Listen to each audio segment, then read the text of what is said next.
There's a particular kind of fear that hits you when you realize your child is in danger. It's not like normal fear, it's deeper, more primal.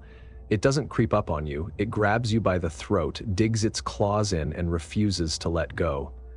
That's the fear I felt that afternoon in the park, and even now, weeks later, I still feel it when I close my eyes. It was a warm September day in Phoenix, one of those afternoons where the air smells like cut grass and pavement baking under the sun. My 7-year-old son, Ethan, had been looking forward to the park all day. It was our usual stop after school, a chance for him to burn off the last of his energy before dinner.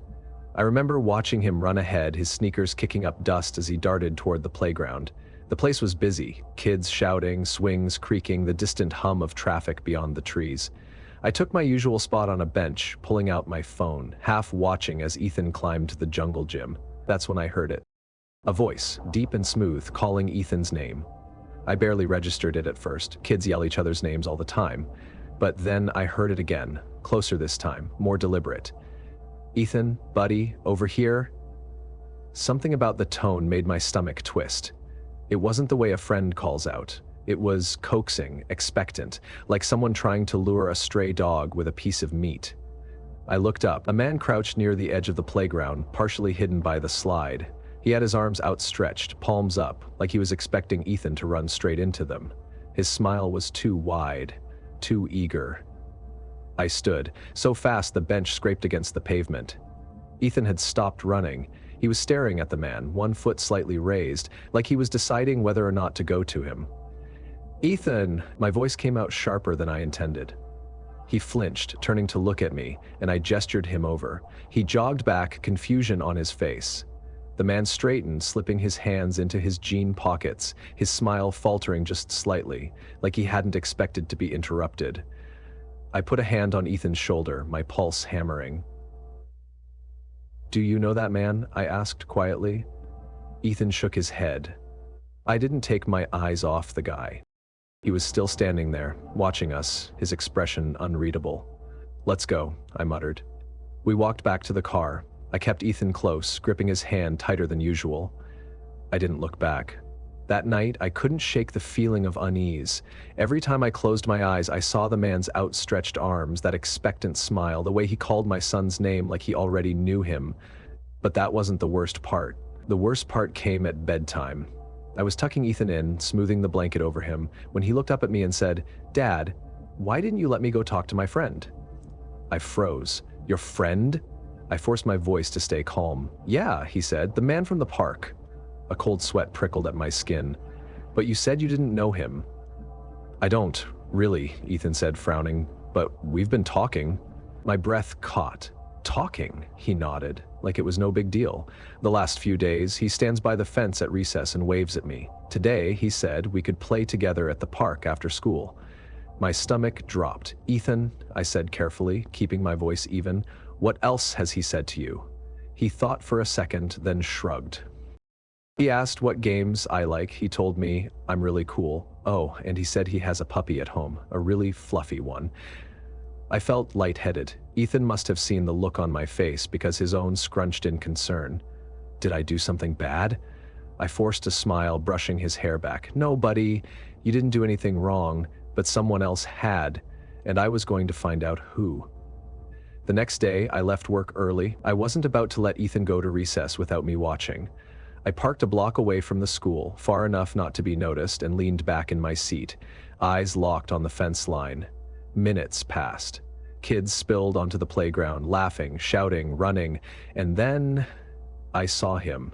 Same hoodie, same too wide smile. He was leaning against the fence, watching the children play, like he had every right to be there. My hands clenched into fists. I got out of the car and started walking. My heartbeat pounded in my ears. The man noticed me when I was about 20 feet away.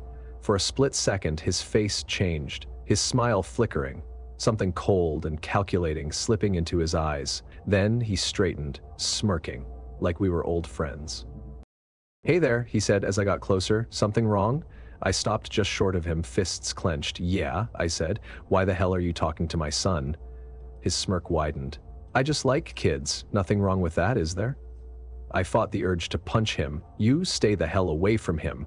He shrugged. "He's the one who talks to me." That set me off. I grabbed the front of his hoodie and slammed him against the fence. "Listen to me," I growled. "If I ever see you near my son again." Pain flared across my ribs. I stumbled back, breath catching. He had a knife, a small one but sharp enough that I could feel the burn where he nicked me. He held it low, close to his side, out of view from anyone else. "I'd be real careful," he said. My vision tunneled. Every instinct screamed at me to take him down, but I couldn't. Not with kids nearby. I let go of his hoodie, breathing hard. His smirk was gone. He took a step back. "This is your only warning," he said. Then he turned and walked away, disappearing down the street like nothing had happened. I reported him, filed a police report, told the school, did everything I could, but the man was gone. No one else had seen him. No cameras had caught him.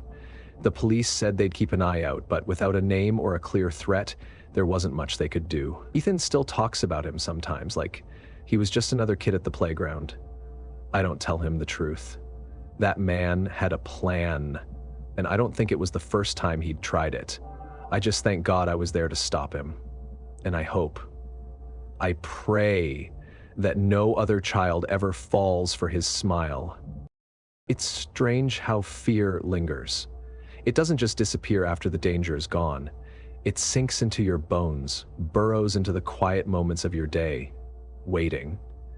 That's how I felt in the weeks after what happened at the park. I'd wake up in the middle of the night, my heart pounding, convinced I'd heard Ethan's name whispered from the shadows. Every time I dropped him off at school, I scanned the faces of the parents, the teachers, the strangers walking past, looking for him, but he was gone. The police said they'd keep an eye out, but there wasn't much they could do, and so life moved on. But I couldn't shake the feeling that something had changed. I knew what it was deep down. I had always believed the world was dangerous, but now I had proof. Maybe that's why when my friend Sarah called me one night, her voice tense, something in me knew she was about to tell me something I wouldn't want to hear. "Mark," she said, "something's wrong with Emily." I frowned, shifting the phone to my other ear. "What do you mean?" "She's scared, really scared. She keeps saying there's a man in her room at night." I exhaled. "Kids get nightmares, Sarah. You know how their imaginations work." "This is different," she said quickly. "She won't sleep alone. She won't go into her room unless I'm with her. She told me," Sarah hesitated, her voice lowering. "She told me the man moves when it's dark." I felt a prickle of unease crawl up my spine. "Did she describe him?" Sarah swallowed audibly. "She said she can't see him well, just a shadow, but she says he talks to her." That got my full attention. "What does he say?" "She won't tell me. She just says he told her to stop talking about him." A cold silence stretched between us. Sarah let out a shaky breath. "I don't know what to do." I hesitated, then said, "Check the cameras." She was quiet for a long time. "I already did." And that's when she told me what she saw. It started small. The first time Sarah heard about the man in the room, she did what any parent would do. She reassured Emily that there was no one there, checked the closet, checked under the bed, left the door open, and kissed her goodnight. The next morning, Emily woke up exhausted. "He kept whispering," she mumbled over breakfast. "He doesn't like when I hide under the covers." That night, Sarah did a more thorough search before bed. The closet, the windows, even inside the toy chest, nothing. She left an extra nightlight on and sat outside Emily's door, waiting. Just as she started to nod off, she heard a creak from inside the room, like someone shifting their weight on the old wooden floor. She sat up, heart pounding. Silence. The next morning, Emily had dark circles under her eyes. "He stood in the corner all night," she said softly, "just watching." Sarah felt sick. She installed a baby monitor in Emily's room that night, one with a motion sensor. The first few hours, nothing happened, but at exactly 3:12 a.m., the sensor went off. Sarah, half asleep, glanced at the screen. A dark shape stood beside Emily's bed. She shot up, grabbing the baseball bat she kept under her bed, and sprinted down the hall. The hallway was empty. Emily was asleep. The closet door was closed. The baby monitor still showed a man standing beside the bed. She turned on the lights. The screen went blank. I listened in silence as Sarah told me all of this, my stomach twisting. What did the police say?" I finally asked. "They found nothing, no signs of forced entry. All the doors were locked, the windows shut. They said I must have imagined it." She let out a choked laugh. "I didn't imagine it, Mark. He was there. I didn't know what to say. I had always believed in real dangers, men like the one at the park, the ones with knives. But this was something else." "Emily said something today," Sarah whispered. "She told me he said he was already inside the house before I locked up." I gripped the phone tighter. "You need to leave, Sarah." She let out a slow breath. "I know." The next day, she packed a bag and took Emily to her parents' house an hour away. That night, she asked me to check on her house. I didn't want to, but I owed her. The house felt wrong the moment I stepped inside. Maybe it was my imagination, or maybe it was something else, but the air felt thicker than it should have, like I was intruding. I moved through the rooms slowly, checking every window, every door. Everything was locked. Finally, I stepped into Emily's room. The closet door was wide open. I hadn't left it that way. I swallowed hard, forcing myself to step forward. The air inside the closet was cold. My fingers shook as I reached out. Something brushed against my hand.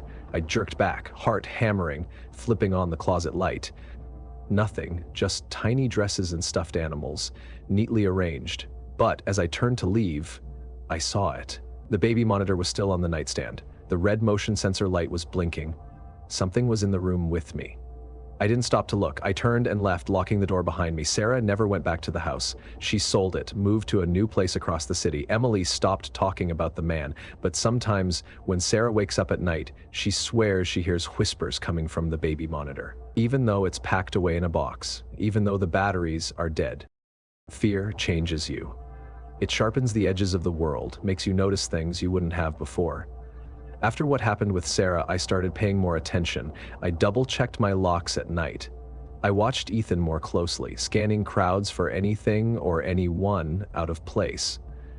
I told myself it was just paranoia, but deep down I knew better. When you've been that close to real danger, you don't just forget. You don't just move on. You wait. You listen. And when the next warning sign comes, you recognize it immediately. That's why, when my friend Jessica called me late one night, her voice shaking, I knew before she even spoke. Something was wrong. "I think someone's following Mia," she whispered. A pit opened in my stomach. "Tell me everything." It started with a passing comment. One night at dinner, Jessica's 15-year-old daughter, Mia, mentioned it casually as if it were nothing. "There's this guy," she said, poking at her food with a fork. "I think he's been following me after school." Jessica's heart clenched. "What do you mean?" "I don't know," Mia shrugged. "He just stands across the street when I walk home. The first time I thought he was waiting for the bus, but he was there the next day, and the day after that." Jessica tried to stay calm, but inside, panic clawed at her. "Have you told anyone?" Mia shook her head. "I wasn't sure. He never gets close, he just watches." Jessica swallowed hard, trying to keep her voice even. "Next time you see him, take a picture, and if he's there tomorrow, I'm picking you up." That night, she barely slept. The next afternoon, Jessica parked a block away from the school, watching. Her heart pounded as students poured out, laughing and talking, spilling onto the sidewalks. Then she saw Mia.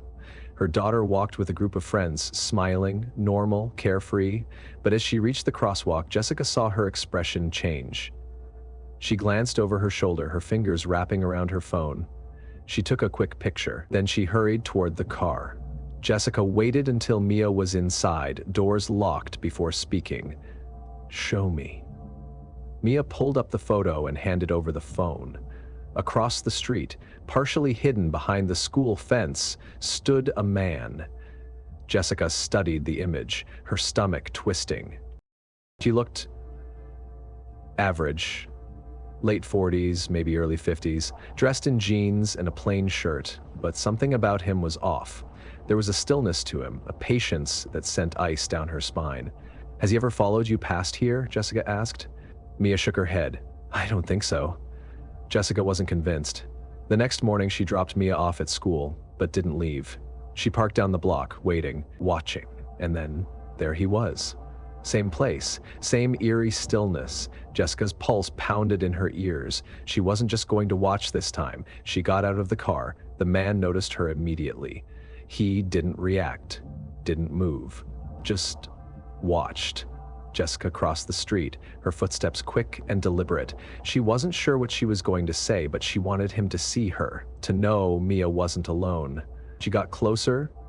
He didn't blink. Then, without a word, he turned and started walking away.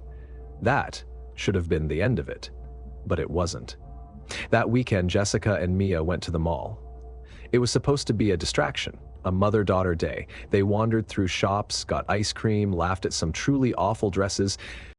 For the first time in days, Jessica felt normal again. Then Mia's hand tightened around her sleeve. "Mom," she whispered. Jessica followed her gaze. Near the escalator, half hidden behind a store window, he was there, the same man. He wasn't watching them directly, he was pretending to browse, his posture casual. But his blood ran cold toward them. Jessica's blood ran cold. She grabbed Mia's hand and turned, walking in the opposite direction.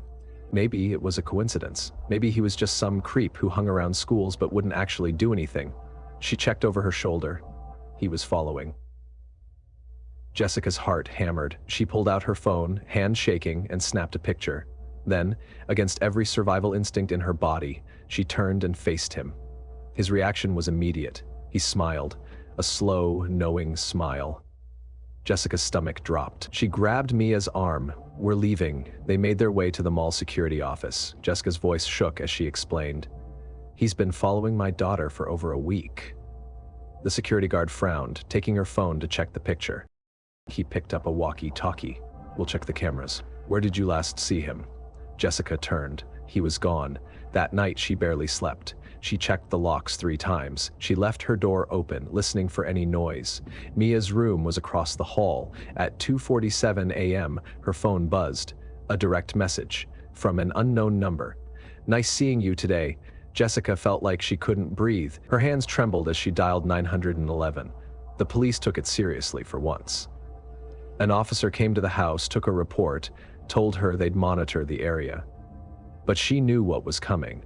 Without proof that he had threatened them, there wasn't much they could do. "Change your routines," the officer advised. "Stay in public places, be aware." That wasn't enough. The next day, Jessica pulled Mia out of school. She called her brother, who lived 2 hours away. Told him everything. "Pack a bag," he said. "Come stay with us for a while." She didn't hesitate. That afternoon, as she backed out of their driveway, she checked the rearview mirror. A car was parked down the street. A man sat inside, watching. Jessica didn't stop driving. They stayed with her brother for 2 weeks. In that time, she changed the locks at home, installed security cameras, alerted the school, and the man, he vanished. No more sightings, no more messages. But the fear didn't go away. Even now, months later, Jessica keeps telling herself it's over, that he's gone. But her body doesn't believe it. She still checks over her shoulder, because the worst part is not knowing. Not knowing if he's waiting, not knowing if he's watching.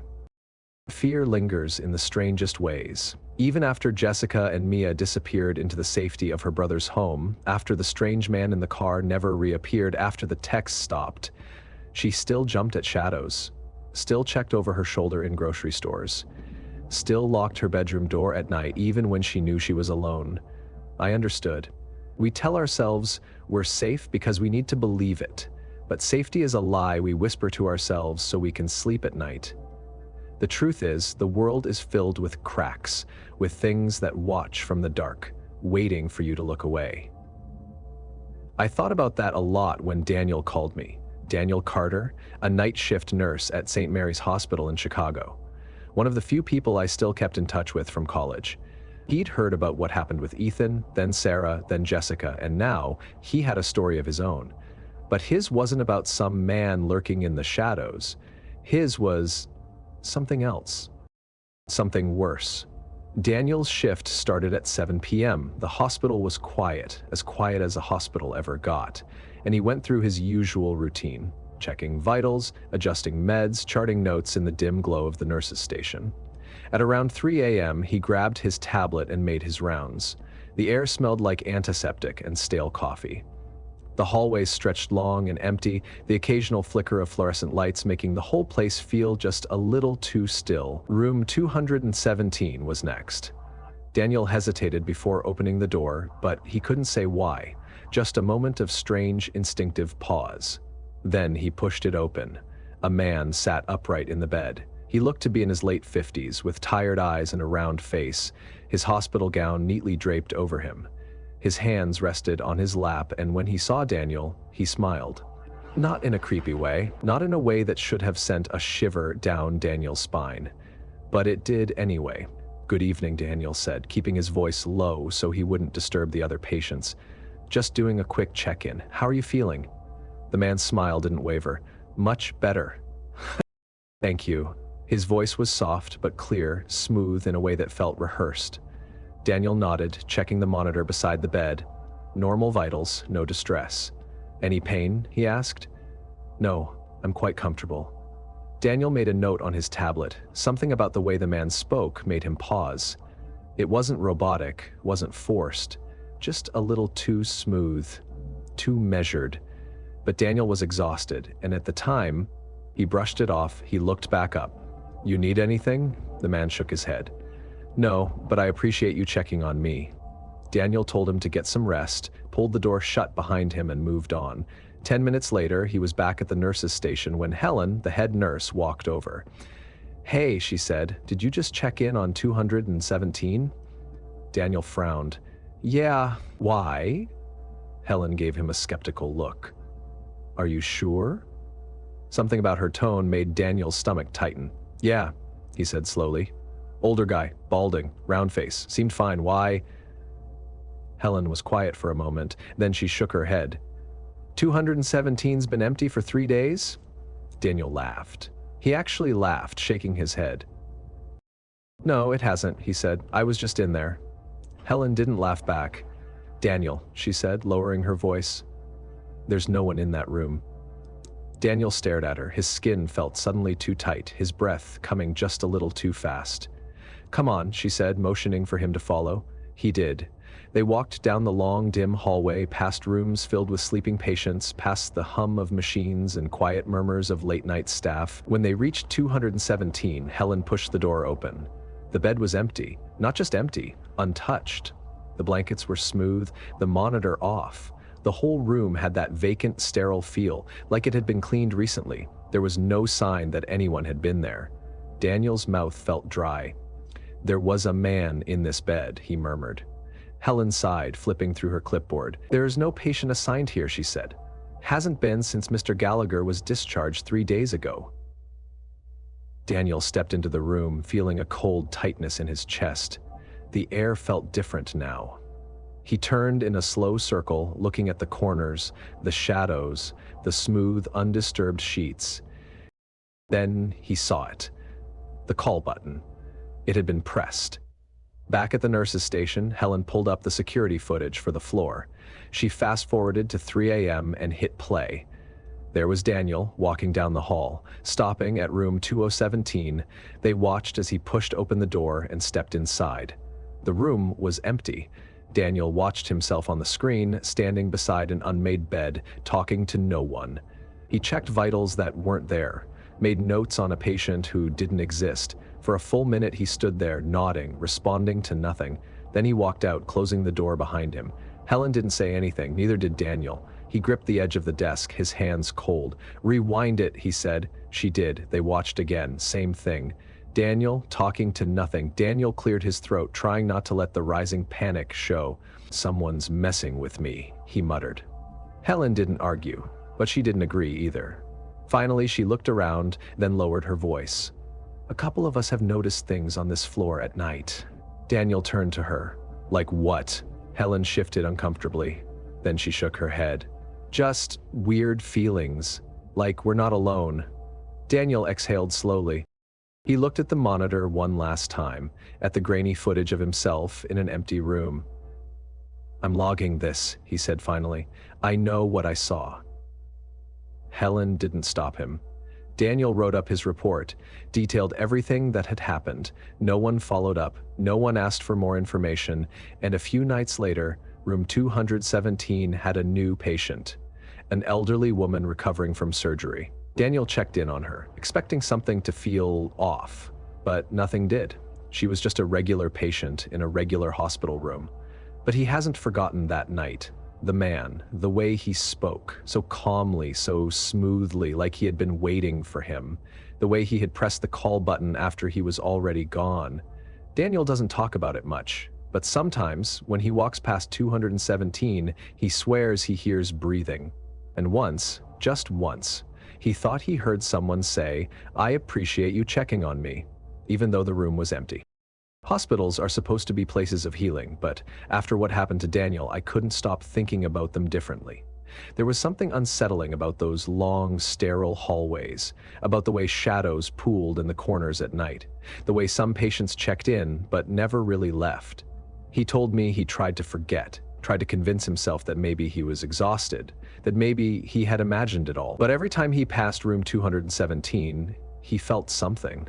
Like someone was still in there, watching, waiting. I didn't tell him this, but his story did something to me. It burrowed into my mind, made me question things I never questioned before. And then, not long after, Rachel called me. Her voice was different, tired, edged with something I recognized immediately. Fear. "Mark," she said, her voice a whisper. "Something's wrong with the baby monitor." Rachel Collins had always been the rational one. We'd known each other for years, and I could count on one hand the number of times I'd heard her sound genuinely shaken. She and her husband had moved to Denver just before their son Noah was born. A fresh start, a quiet neighborhood, a place where she could raise their child in peace. For the first few months, everything was fine. Noah was a good baby, barely cried, slept through the night, and Rachel, despite the exhaustion that came with being a first-time mother, was happy. Until the whispers started.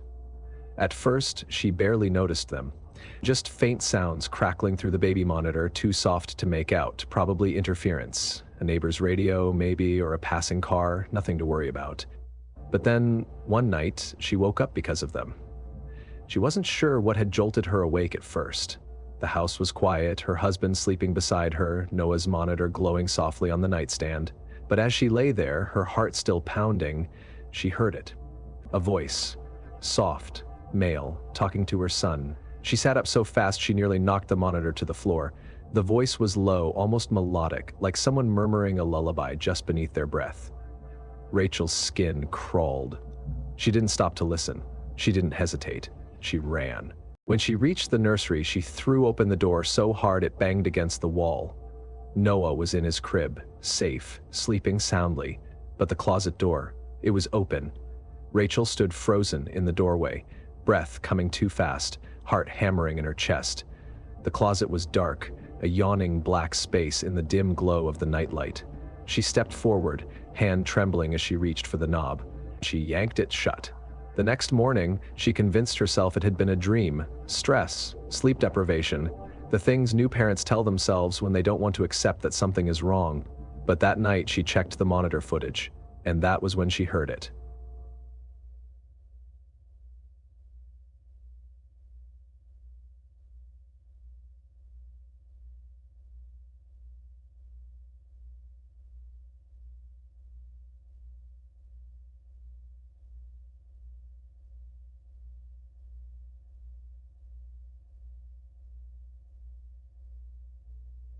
A whisper. A man's voice, low and too close and too deep. She shivered as the monitor bin heard a slow motion. Painful, distant, distant, distant, distant, distant, distant, distant, distant, distant. She played it back again, pressing the monitor to her ear, hands shaking. There was no mistaking it. Someone had been in Noah's room. She called the police, they came fast, combed through the house, checked the doors, the windows, no signs of forced entry, nothing missing. The nursery was untouched, except for one thing. The closet door was slightly ajar. The officer glanced at Rachel. "Are you sure it wasn't just static?" She wanted to scream. Instead, she showed them the recording. The cop's expression changed. He played it back twice, then exchanged a look with his partner. "We'll keep an eye on the area," he said, "but without an actual break-in, there's not much we can do." Rachel nodded, but she knew whoever he was, he hadn't needed to break in, because he was already inside. That night, she kept Noah in bed with her. She checked the locks. She wedged a chair under the nursery door handle. She kept the baby monitor beside her on the pillow. At some point, exhaustion won. She fell asleep. And then, sometime around 3 a.m., she woke up to Noah laughing, a soft, delighted giggle. She sat up, groggy, confused. The monitor was on. The camera feed showed the nursery, empty except for the crib. Noah was staring at something just beyond the frame, his tiny hands reaching toward it. Rachel's stomach dropped. She turned toward the crib. Noah wasn't looking at her. He was looking at the closet. Rachel's breath caught. The door was open, just a sliver, and inside, nestled deep in the shadows, something moved. A shift, a breath, a whisper. Rachel screamed. She grabbed Noah and ran. She didn't sleep that night, didn't sleep the next. She didn't tell her husband at first. He was away on a work trip and she didn't want to panic him. But she called me, told me everything. "What do I do, Mark?" she whispered. I didn't have an answer, but I did know one thing. She had to get out. The next day, she packed a bag. She left the house, took Noah to stay with her sister across town. She only returned once, to grab a few essentials. She was in and out in less than 5 minutes. When she got back to her sister's place, she checked the baby monitor. The camera feed was still connected to the nursery, and that was when she saw it. The closet door was wide open, and the crib was empty. Rachel felt the world tilt beneath her feet. She turned, frantic, clutching Noah against her chest. He was right there, safe, but the camera feed flickered. For a second, just a second, she swore she saw a shadow leaning out of the closet. Something tall, watching. And then, in the silence, the monitor crackled one last time. A whisper. Almost. Rachel never went back. They sold the house, moved to a different state. Noah never spoke about it, but sometimes, late at night, Rachel still wakes up to the sound of soft giggles. And when she checks the baby monitor, she swears she hears breathing. Fear doesn't leave. It burrows deep, like a parasite, wrapping itself around your thoughts, tightening its grip when you least expect it. Rachel had moved away, but even in a new house, in a new state, she still woke up in the middle of the night, clutching Noah against her chest, heart pounding at every creak in the floorboards. I understood that feeling too well. We all did. Jessica still checked over her shoulder in grocery stores. Sarah still refused to let Emily sleep in her own room. And Daniel still walked past room 217 with his breath held, waiting for something, anything, to call him back inside. We all carried our ghosts. But none of us knew what to say when Tom called. Tom was different. He wasn't the type to scare easily. He'd spent 20 years as a paramedic, had seen more death than any of us combined. But that night when his name lit up my phone, his voice was wrong. "Mark," he whispered, "I need you to listen to me." I gripped the phone. "What's wrong?" A pause. Then, "There's something in my mirrors." Tom had bought the farmhouse a month ago. It was supposed to be a fresh start, a quiet place to escape after his wife passed. The house was old, but sturdy. Original hardwood floors, a wraparound porch, the kind of place that felt timeless. For the first few weeks, everything was fine. He kept busy fixing things up, exploring the woods behind the house. And then, one night, he noticed something off. It was small at first. His reflection hesitated when he didn't. He was brushing his teeth when it happened. A blink and you'll miss it kind of thing. He spat into the sink, reached for a towel, and in the mirror, he was still rinsing. Tom froze. His reflection caught up a second later. He chalked it up to exhaustion, shook it off. But after that, it started happening more often. Small delays, barely noticeable. A flicker in the bathroom mirror. A lingering smile in the hallway mirror after he'd already looked away. Then one evening, he was walking past the hallway mirror when he saw it. A glimpse of himself. Standing still, watching. Tom stopped. Slowly, he turned back to face the mirror. His reflection matched him perfectly. He stared at himself, willing his heart to slow. It was just in his head. Had to be. He lifted his right hand. His reflection did the same. He tilted his head. So did it. He let out a breath, shaking his head. See? Normal. Then, his reflection smiled. Tom didn't. The blood drained from his face. His reflection's smile widened. And then it winked. He covered the mirrors after that. Sheets, towels, anything he could find. It didn't help. He still felt it, the weight of unseen eyes pressing against his back. Some nights he heard faint whispers coming from beneath the sheets, a soft dragging sound, like something shifting behind the glass. He tried to ignore it, told himself he was being ridiculous, until the night he set up a camera. He just wanted proof, something to convince himself that it was all in his head. He positioned the camera in his bedroom, facing the tall antique mirror in the corner. The next morning, he checked the footage, and his reflection? It stepped out. Tom played the video over and over. At 3:14 a.m., his sleeping form lay motionless in bed. At 3:16, his reflection pressed its hands against the glass. At 3:17, it leaned forward. By 3:18, it was stepping out. Tom watched, frozen, as the dark silhouette of himself unfolded from the mirror. It stood at the foot of his bed, head tilted, watching, and then, at 3:19, it leaned down and whispered something into his sleeping ear. Tom felt sick. He didn't remember dreaming, didn't remember waking up, but the figure, the reflection, it watched him for a while. Then, slowly, it turned back toward the mirror, and as it stepped inside, it looked directly at the camera. It grinned. Then the screen went black. I didn't know what to say. For the first time in my life, I didn't have words. Mark. Tom's voice was hoarse. I burned the mirror. I swallowed hard. Did it help? A long silence, then, I don't think so. Tom left the farmhouse a week later, packed his bags, never looked back.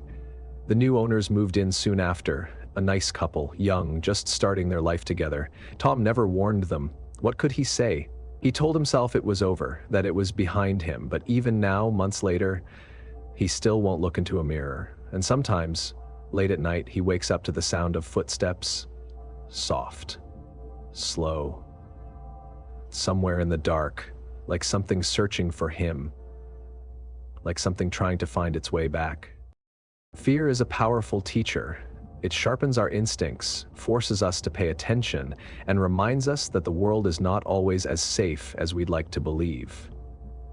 These stories weren't just meant to scare you, they were meant to wake you up. Because the truth is, the scariest things aren't monsters hiding under the bed. They're the dangers we dismiss, the ones we convince ourselves aren't real, until it's too late. 1. Trust your instincts. Mark knew something felt off the moment he saw the man in the park. Sarah hesitated before opening her daughter's door. Jessica felt the weight of unseen eyes long before the text started. They all knew something was wrong, but how many times do we ignore those instincts? We brush off that uneasy feeling, that prickle at the back of our necks.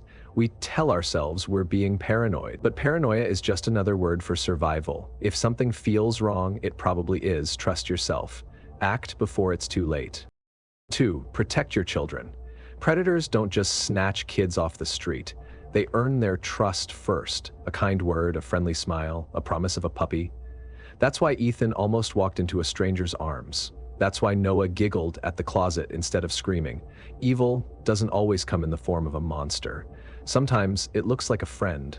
Talk to your kids, warn them, teach them that not everyone who seems nice has good intention. And above all, believe them when they tell you something is wrong. 3. Never assume you're alone. Sarah checked her locks every night, but the man in her daughter's room was already inside. Rachel convinced herself the whispers were static until they spoke to her baby. Tom thought covering the mirrors would stop the thing inside them from watching. He was wrong. We like to believe we're in control of our homes, that when we turn off the lights, nothing lingers in the darkness. But how can we be sure? How many times have you sworn you saw movement in the corner of your eye, only to look and find nothing there? Maybe it was nothing, or maybe it was just waiting for you to stop looking. 4. When fear knocks, listen, Jessica. saw the man outside the school for days before she finally confronted him. Daniel ignored the unease he felt before opening room 217. How many times have we ignored our gut feelings because we don't want to seem crazy? Fear is not your enemy. It's your warning system. When something doesn't sit right, don't brush it off. Investigate. Question. Act, because the worst thing you can do is nothing at all. I started Enigma of the Unknown because I believe stories are more than just entertainment. They're a way to warn, to prepare, to remind us that darkness exists, but so does the power to protect ourselves from it. If these stories made you rethink your surroundings, double-check your locks or listen a little more closely to that feeling in your gut, then I've done my job. To everyone who has supported this channel, thank you. Every listen, every comment, every shared story helps build this community of people who refuse to look away from the things that hide in the dark.